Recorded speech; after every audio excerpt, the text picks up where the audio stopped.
গীতটি যি গীতৰ জৰিয়তে মানৱতাৰ বাৰ্তা দিছে, যি গীতটিক মানৱীয় প্ৰমূল্যৰ চেতনাৰ বাৰ্তা হিচাপে অসমীয়া মানুহে বুকুত ৰোপণ কৰিছে, সেই গীতটি চৰকাৰে উদ্যোগ ল'ব লাগে যাতে অসমৰ শিক্ষানুষ্ঠানসমূহৰ পুৱাৰ প্ৰাৰ্থনাত সেই গীতটিক সন্নিৱিষ্ট কৰিব পৰা যায়। এই গীতটিৰ এটি পটভূমি আছে।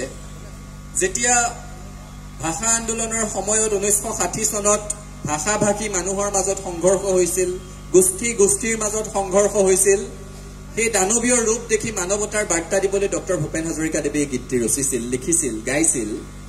তাৰ পৰৱৰ্তী সময়তো মই কৈছোৱে তেখেতৰ গীতসমূহ অধ্যয়ন কৰিলে, গোৱাৰ কথাটো দূৰৰে কথা, অধ্যয়ন কৰিলে অসমৰ ইতিহাস গম পোৱা যায়। 60 চনত মানুহে মানুহৰ বাবে, 62ত চীনৰ আক্ৰমণৰ সময়ত আগ্ৰাসী ৰূপ দেখি লিখিছিলে কত জোৱানৰ মৃত্যু হল।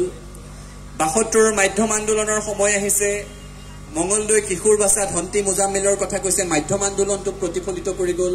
পলাশনিৰ ৰঙা পলা সনিল বৰাৰ কথা কৈ মাধ্যম আন্দোলনটোক প্ৰতিফলিত কৰি গল। অসমৰ পৰা মেঘালয় বিচ্ছিন্ন হৈ আঁতৰি গৈছে, সেইখিনি সময়তো দুখত গীত লিখিছে।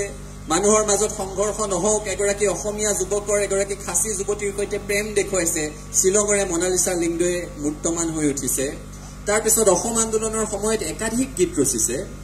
শ্বহীদ প্ৰণামো তোমাক, জুয়ে পুৰা তিৰাশী, অবৈধ নিৰ্বাচনৰ পাছৰ পৰ্যায়টোক বুজাবৰ কাৰণে মানুহৰ দুখ, সেইখিনি সময়ৰ মানুহৰ ক্ষোভ, মানুহৰ অৱস্থা, মানুহৰ পীড়া প্ৰতিফলিত কৰিবলৈ গীত লিখিছে।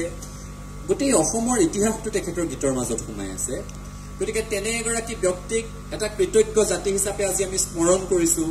আৰু আজি আৰম্ভণিহে গোটেই বছৰজোৰা কাৰ্যসূচীৰে ডক্টৰ ভূপেন হাজৰিকাদেৱক আমি স্মৰণ কৰিম। আমি এইবাৰ সংকল্প